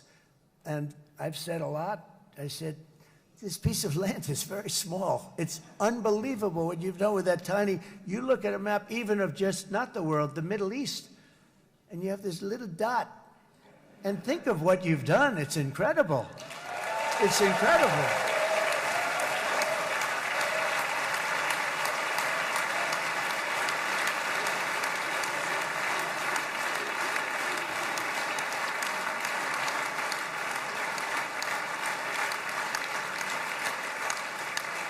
But the world is loving Israel again. And I said to Bibi, you know, the world is big and it's strong. And Ron, ultimately, the world wins. And we don't have to worry about that now. But there was getting to be a period of time over the last few months, you know, the world wanted peace and Israel wanted peace. Everybody did. Everybody did. And what a victory it's been, right? What a victory it's been. If you would have gone on for 3, 4 more years, keep fighting, it was getting bad. It was getting heated. The timing of this is brilliant. And I said, Bibi, you're going to be remembered for this far more than if you kept this thing going, kill. It would be it would not be the same. And I just want to congratulate you for having the courage to say, that's it, we've won. And now let's enjoy our lives and let's rebuild Israel and make it stronger and bigger and better than it's ever been before. We're going to do that. Took a lot of guts.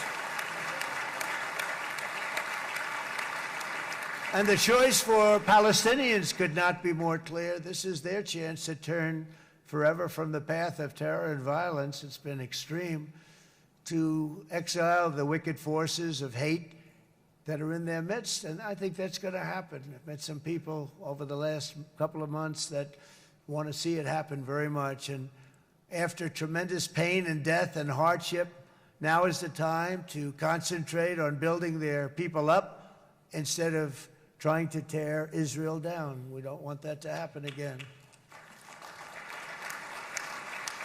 And the total focus of Gazans must be on restoring the fundamentals of stability, safety, dignity, and economic development so they can finally have the better life that their children really do deserve after all these decades of horror. I intend to be a partner in this effort in the sense that we're going to help and we're going to do something that became unbelievably popular. Everybody wants to be on it. It's called the Board of Peace, okay? How about that? Is that a beautiful name? Like a board of peace.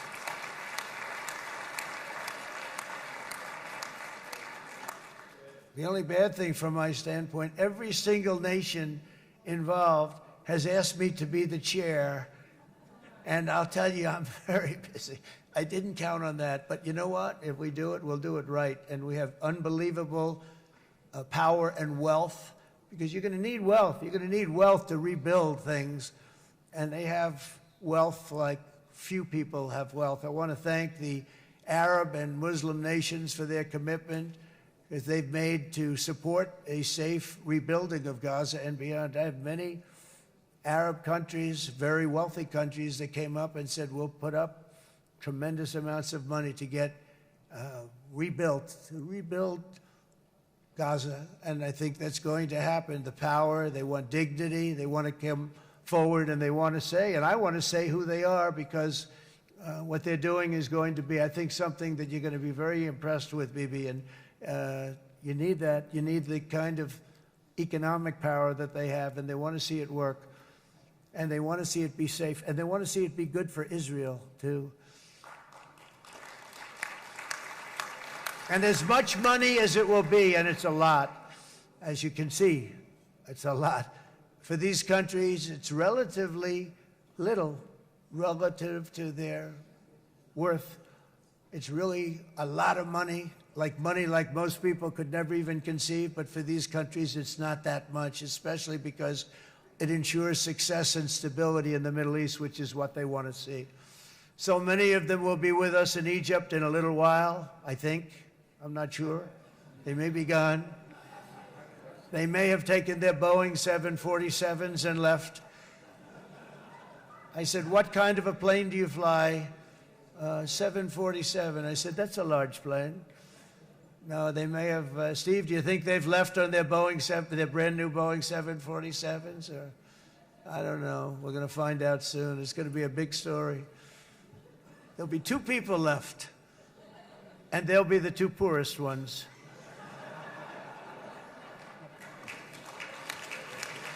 But it will be the wealthiest and most powerful group of nations. So the group that we have assembled, that's waiting for us, is the wealthiest and most powerful group ever assembled at one time. There has never been a group like this. And they're only looking for good. They want good. They're going to do good.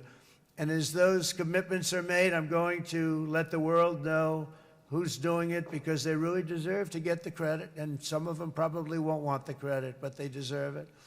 It's more obvious than ever that the productive and responsible nations of this region should not be enemies or adversaries. You should be partners and eventually even friends, and that's what's going to happen. I know it.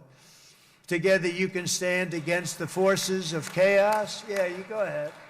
That's an important point.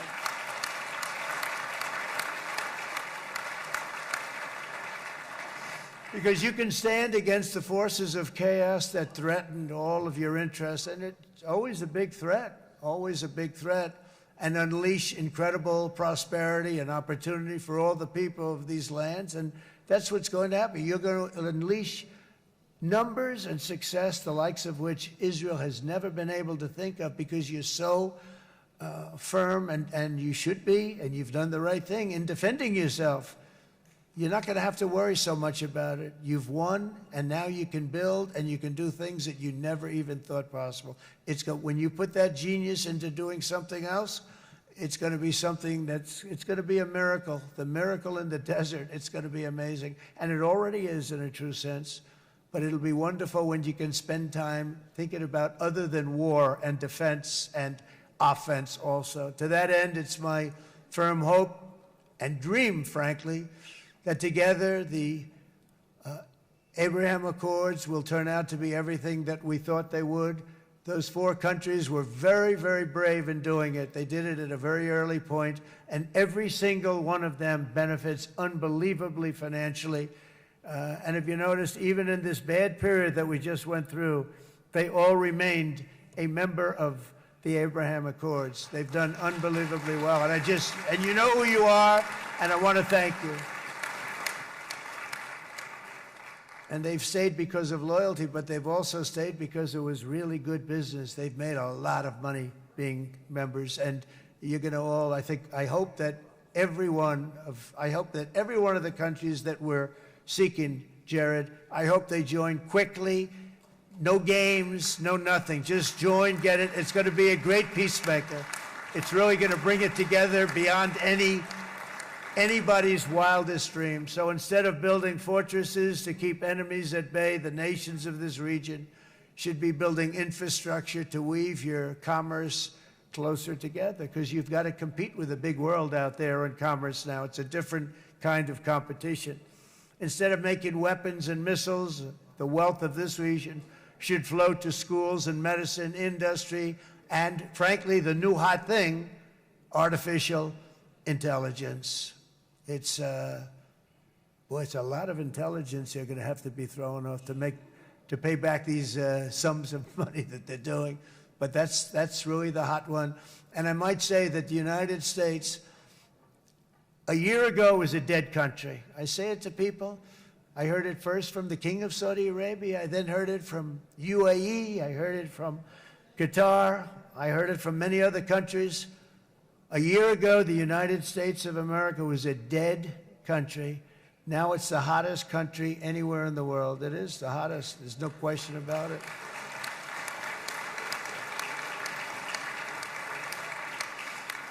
In fact, if you go back a year ago, before the election, although once we had November 5th, we became hot because people got it. I would say November 5th was a time that we became really hot. But once you go back a couple of years, if I were in charge and the country was doing what they would, nobody was going to ask me to speak. Nobody asked Joe Biden to come up and speak, I guarantee you that. And if they did, he would have turned them down, I promise you. He didn't speak. He didn't speak, and he didn't speak well. But all of the countries in the Middle East, it could have, what we're doing now, it could have happened a long time ago, but it was strangled and set back almost irretrievably by the administrations of Barack Obama and then Joe Biden. There was a hatred toward Israel. There was an absolute hatred. The setbacks really started when President Obama signed the Iran nuclear deal. This was a disaster for Israel, and it was a disaster for everyone. And I remember that Bibi Netanyahu came to the United States and worked so hard to try and get Obama not to do that deal.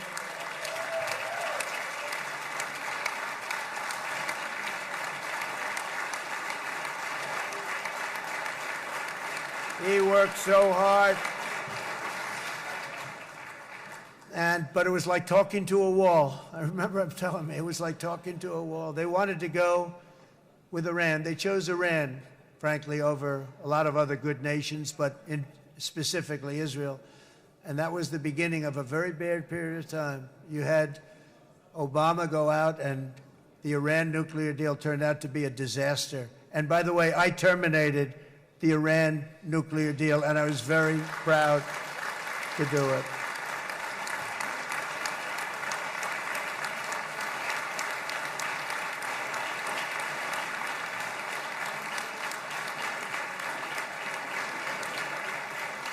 Yet even to Iran, whose regime has inflicted so much death on the Middle East, the hand of friendship and cooperation is open. I'm telling you, they want to make a deal. That's all I do in my life. I make deals. I'm good at it. I've always been good at it. And I know when they want. Even if they said, we don't want to make a deal, I can tell you they want to make a deal.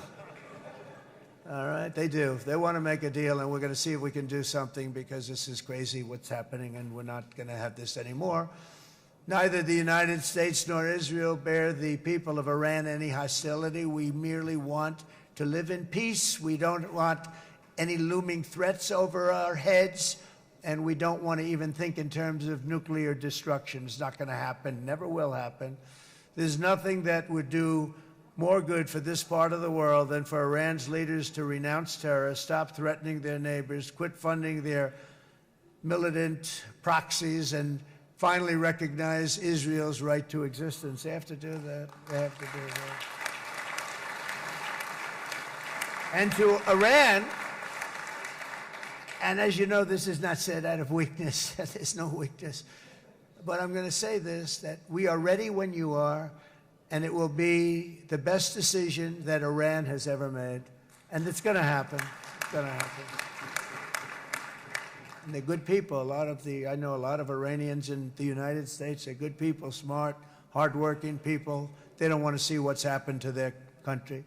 The story of fierce Israeli resolve and triumph since October 7th should be proof to the entire world that those who seek to destroy this nation are doomed to bitter failure.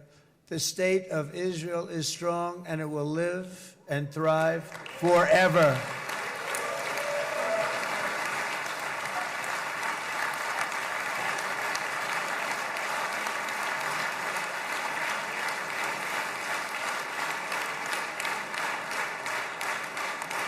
And that is why Israel will always remain a vital ally of the United States of America. Israelis share our values, field one of the world's most powerful militaries. You really do. You have an amazing, what a job you've done. And have one of the most innovative economies on earth. Those are just a few of the reasons why I'm proud to be the best friend that Israel has ever had. And they all say it in the White House. They all say it. I guess it's true because everybody says it, baby. You said it today. Thank you. But as president, I terminated the disastrous Iran nuclear deal, and ultimately I terminated Iran's nuclear program with things called B-2 bombers. It was swift, and it was accurate, and it was a military beauty. I authorized the spending of billions of dollars, which went to Israel's defense, as you know. And after years of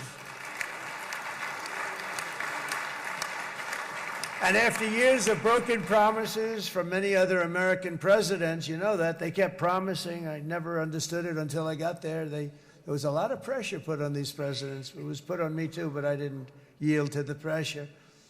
But every president for decades said, we're going to do it.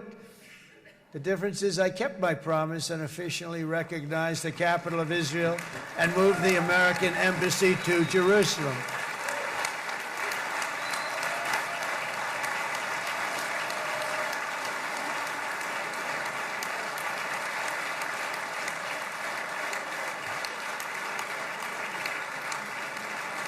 Isn't that right, Miriam?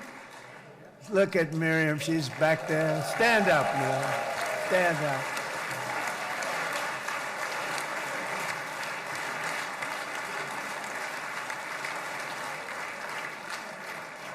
Miriam and Sheldon would come into the office. They'd call me. He'd call me. I think they had more trips to the White House than anybody else I could think of. Look at her sitting there so innocently. She's got $60 billion in the bank, $60 billion. And I think she's saying no more. And she loves Israel, but she loves it, and they would come in, and her husband was a very aggressive man, but I loved him. He was a very aggressive, very supportive of me. And he'd call up, can I come over and see you? I say, Sheldon, I'm the president of the United States. It doesn't work that way. He'd come in, and we'd do. But they were very responsible for so much, including getting me thinking about Golan Heights, which is probably one of the greatest things to ever happen to Israel.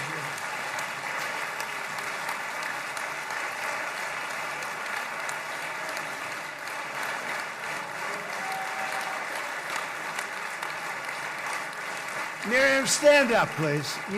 She really is. I mean, she loves this country.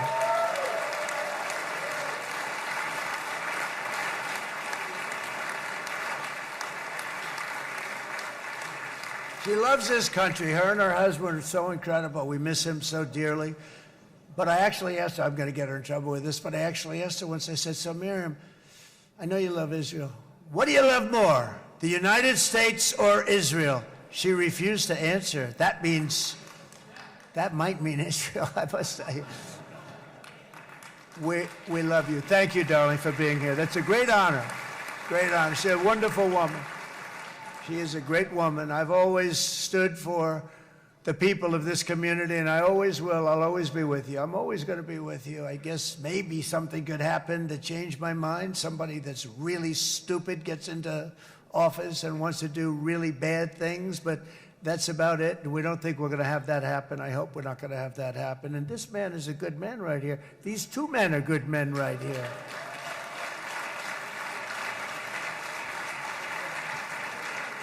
Hey, I have an idea. Mr. President, why don't you give him a pardon? Give him a pardon. Come on.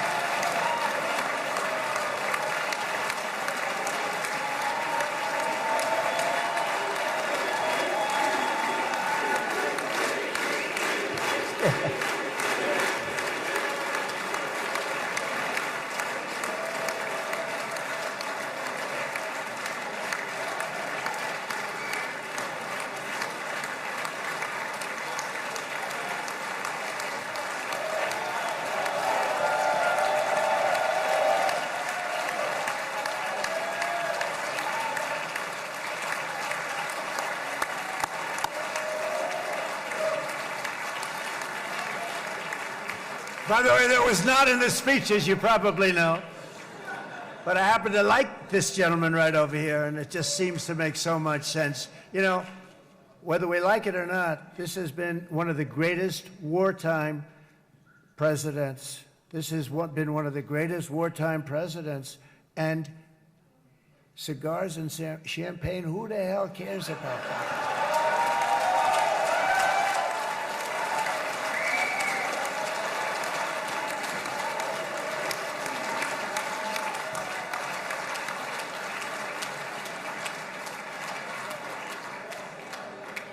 All right, enough controversy for the day, right? Actually, I don't think it's very controversial. So, you know, I mean, I see so popular. You are a very popular man. You know why? Because you know how to win.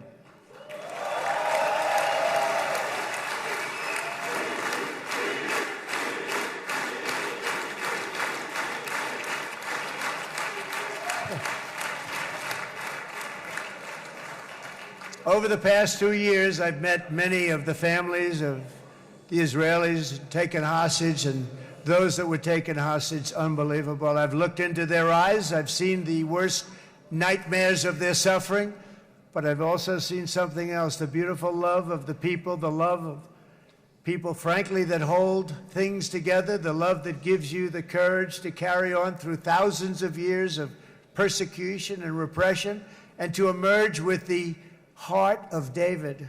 It's the heart of David. It's that love that's defeated the enemies of civilization, built this incredible country and this unbelievable economy, and forged one of the great democracies of the world. That is why it's a true honor to stand here today and address this assembly in your ancient and eternal now capital, Jerusalem. I'm proud to have helped in that regard.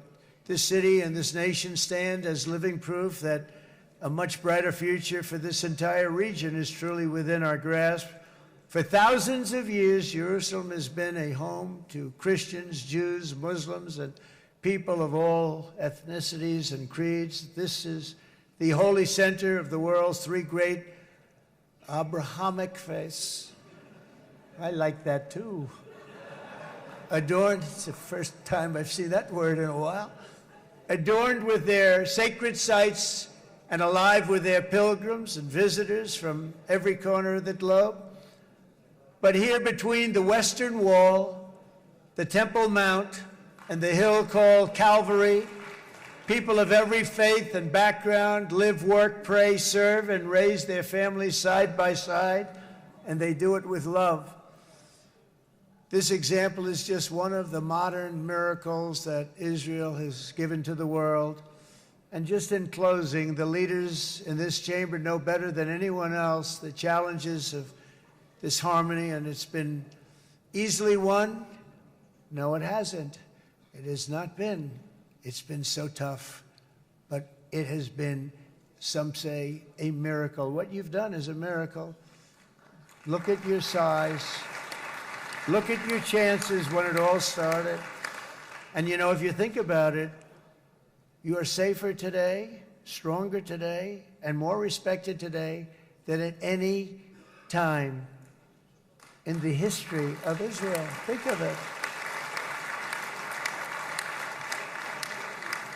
People used to say it wouldn't exist. They don't say that anymore, do they? Yet if safety, security, and coexistence can thrive here in the winding alleys and ancient paths of Jerusalem, then surely peace and respect can flourish among the nations of the broader Middle East. The God who once dwelled among his people in this city still calls us, in the words of Scripture, the turn from evil and do good, to seek peace and pursue it. So he still whispers truth into the hills and knolls and valleys of his magnificent creation, and he still writes hope into the hearts of his children all over the world. And that is why even after 3,000 years of pain and conflict, the people of Israel have never given up from the threats of Zionism, from all sorts of threats. You want the promise of Zion. You want the promise of success and hope and love and God. And the people of America have never lost faith in the promise of a great and blessed future for all of us. From the very first day that modern Israel was founded, we have stood together through thick and thin of setbacks, and through victory and defeat, through glory and heartache. We have built industries together. We have made discoveries together. We have confronted evil together, and we have waged war together. And perhaps, most beautifully of all, we have made peace together. And this week, against all odds, we have done the impossible and brought our hostages home.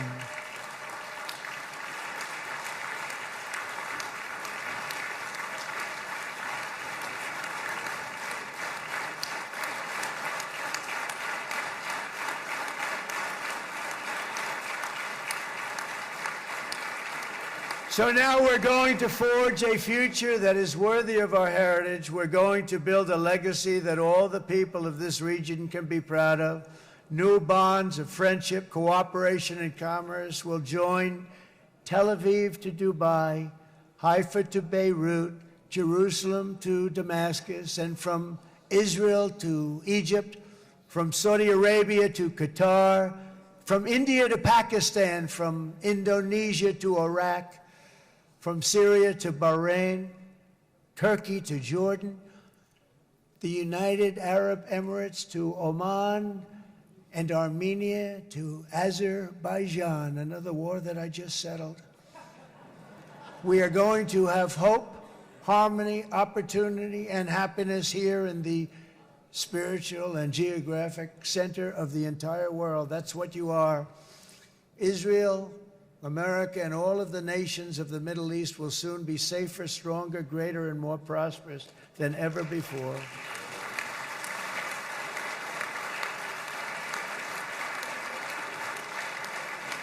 And I want to thank you all once again for this exceptional honor. This has been truly an honor. It's seldom that a president is invited to do this. And I love Israel. I'm with you all the way. You will be bigger, better, stronger, and more loving than ever before. Thank you very much. God bless you. God bless the United States of America. And God bless the Middle East. Thank you, everybody. Good luck. Thank you very much. Thank you.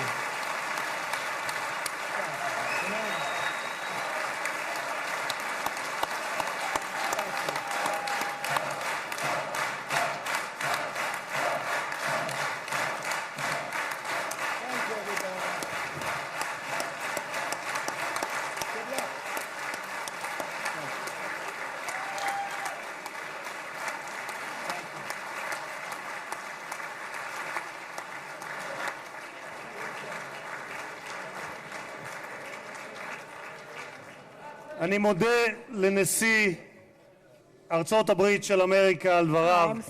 חברות וחברי הכנסת, תם סדר היום.